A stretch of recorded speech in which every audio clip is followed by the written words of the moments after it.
Hey guys, it's River. I'm blonde, I'm back, and I have more music to talk about.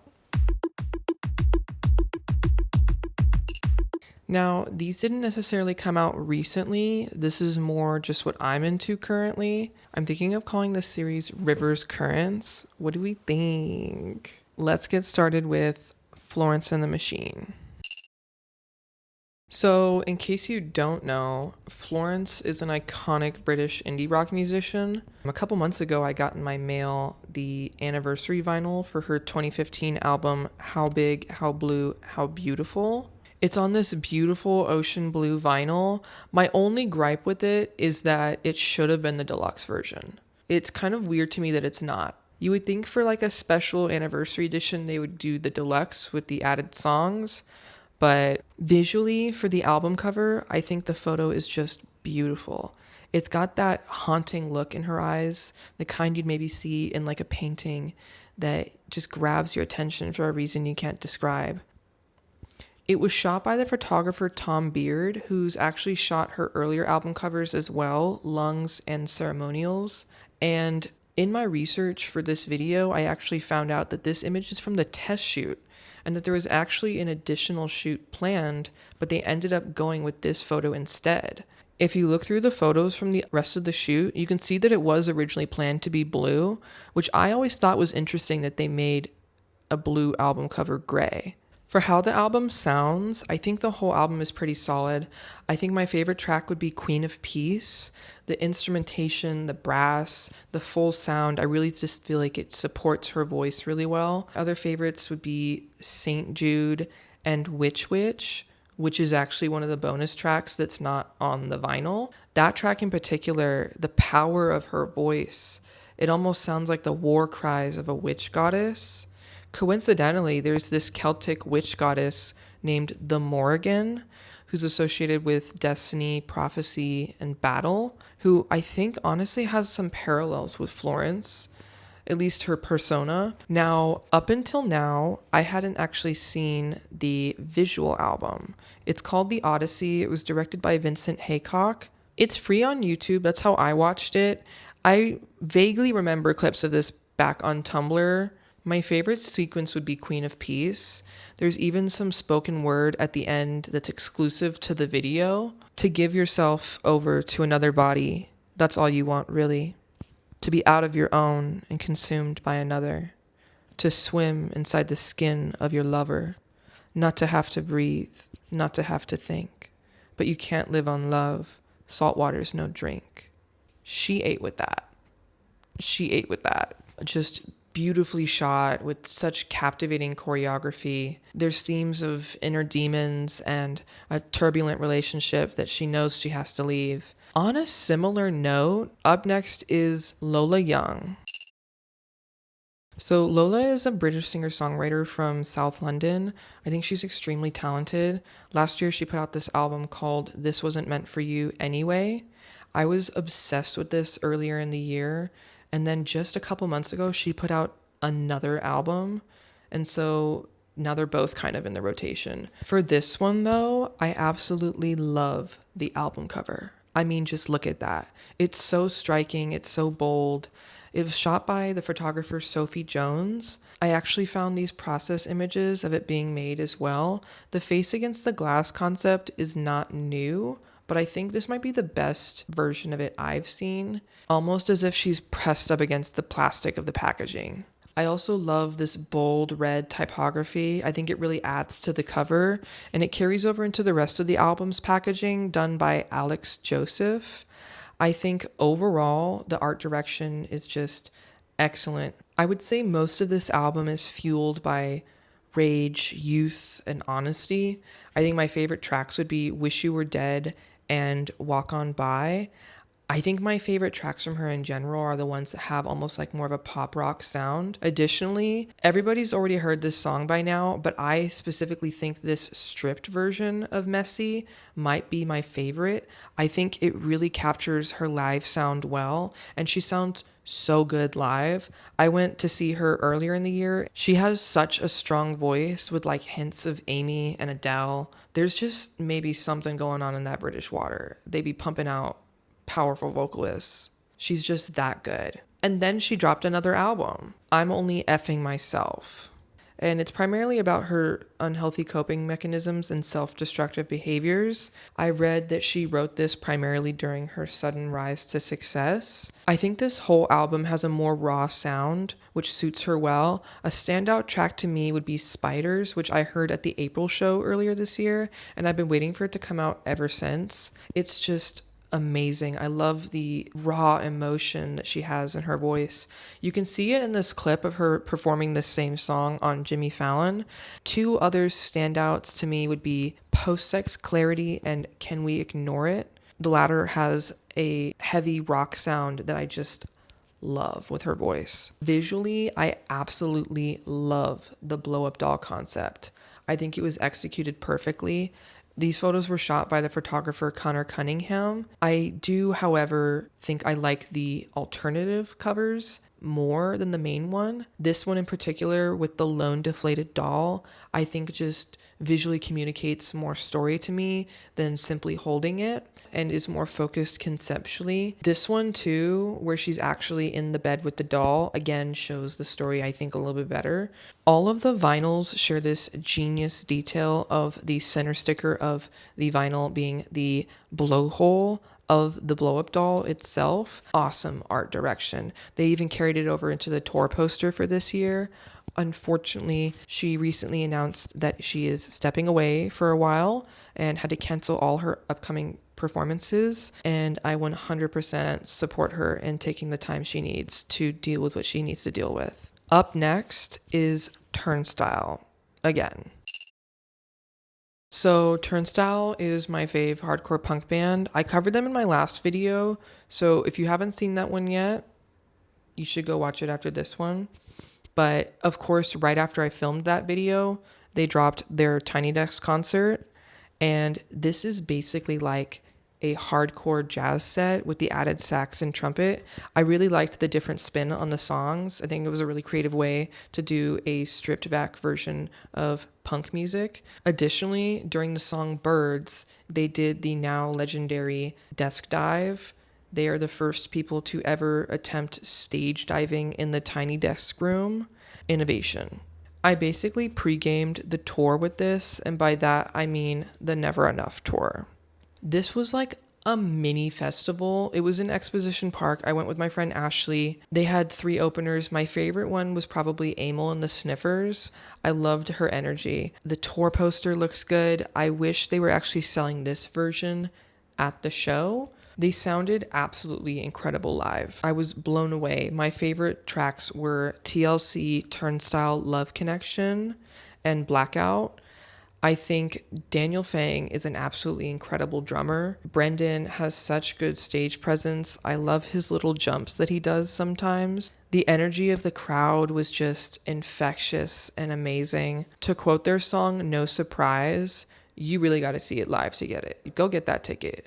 It's worth it. With all the dirt getting picked up by the mosh pit during the show, we got back to the car like wheezing and dirty, and we weren't alone in that. TikTok started calling it the Great Turnstile Dust Bowl. I don't think the other shows were like that. I think we were unique with that in Los Angeles. Overall, it was a fantastic concert. The very next day, I saw Tame Impala, aka Kevin Parker, psychedelic indie Jesus one-man band / sometimes DJ. I've been a fan since Lonerism back in 2012. I was actually working at a cafe on this video when Eddie texted me. I picked her up and we drove straight to the secret DJ set at Cafe Tondo.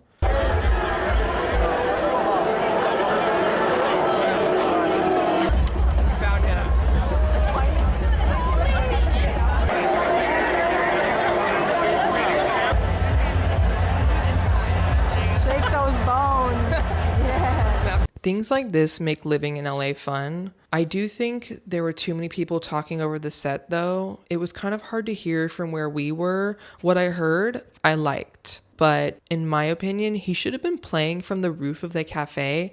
I think that would have sounded a lot better for more people. I'm super hyped to see him live next month. In the meantime, I've been listening to Live Versions, which is his only live album. It was recorded on the Lonerism tour back in 2013. The cover I absolutely love. It captures the trippy, colorful vibe of that album era so beautifully. I dug deep but could not find the photographer who took this original image. I would buy this as a vinyl just to have it as an art piece if it wasn't so elusive. My favorite tracks would definitely be Sestri Levante and Mind Mischief. I love the way they flow into each other. Sestri Levante in particular is just a gem. It's the only song on here that's not actually from an existing album. It's exclusive to this live version. Overall, this album sounds pretty good. I think he does need a new live album though. I think everybody should have a live album, but he could easily do one on this upcoming tour.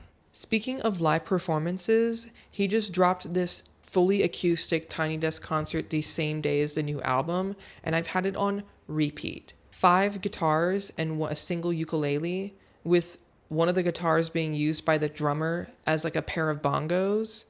It's so creative, it's so different. I've never seen anything like this. This might be my favorite Tiny Desk concert ever. I didn't know that I needed stripped acoustic versions of these on 5 guitars and a ukulele, but I know that now. My favorites would be Loser, and I actually like the stripped version better than the one on the album, and New Person Same Old Mistakes, which is just magical. I even love the little warm-up clips that he posted on Instagram. I eat that shit up. What this tells me is that I need an acoustic album from him, and that's in addition to the live album I want. I want both. Up next is Ravyn Lenae. Now, I briefly mentioned Ravyn in my last video. She's a genre-expansive R&B singer-songwriter from Chicago. I've been a fan of Ravyn since her album last year, Bird's Eye, which has re-entered the rotation with the tour. I think the details of this album really shine. It was produced really well. My favorite tracks would be One of One, Days, and Dream Girl. One of One really shines with the guitar from Steve Lacy on it. I love the psych rock sound. Days has this warmth with the acoustic guitar that I really love. I am noticing that I really like her sound with guitars involved. Speaking of warmth, I think the beautiful melancholic album cover really captures that warmth as well, almost like a painting. It was shot by Kennedy Carter. In an interview with Zane Lowe, she said that it was actually shot in her grandma's basement, where her grandma dyed her hair red for the very first time. She said she wanted to document making a decision about who she is and standing on it, which really resonated with me as someone else whose hair has kind of become part of their identity. For the vinyl design, I love the back cover with the bold typography and the album hierarchy. The graphic design was done by Eddie Mandel, and the merch also looks really good. I should have grabbed a shirt when I went to the tour, the Ravyn Lenae performing live tour. This was at the Wiltern a couple weeks ago. I went with a group of friends, Miles, Eddie, Esthe, and Chris, but low-key, I look like I crashed their photo. In the span of 3 days, I saw Turnstile, Tame Impala, and Ravyn Lenae.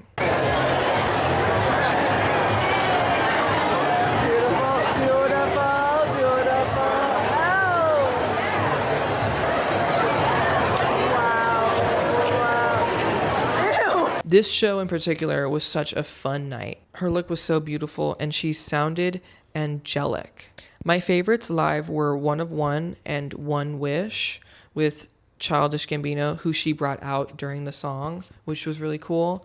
I can't wait to hear what she makes next. I really love the direction that she's going with her sound and R&B. You better get that ticket. And last but not least, Blood Orange, aka British multi-instrumentalist and composer Dev Hynes. I really loved the EP he put out a couple years ago, but just not that long ago he put out his first album in I think 7 years called Essex Honey. Overall, this is a very introspective album with themes of grief and loss of youth. Visually, the album cover shares that same somberness.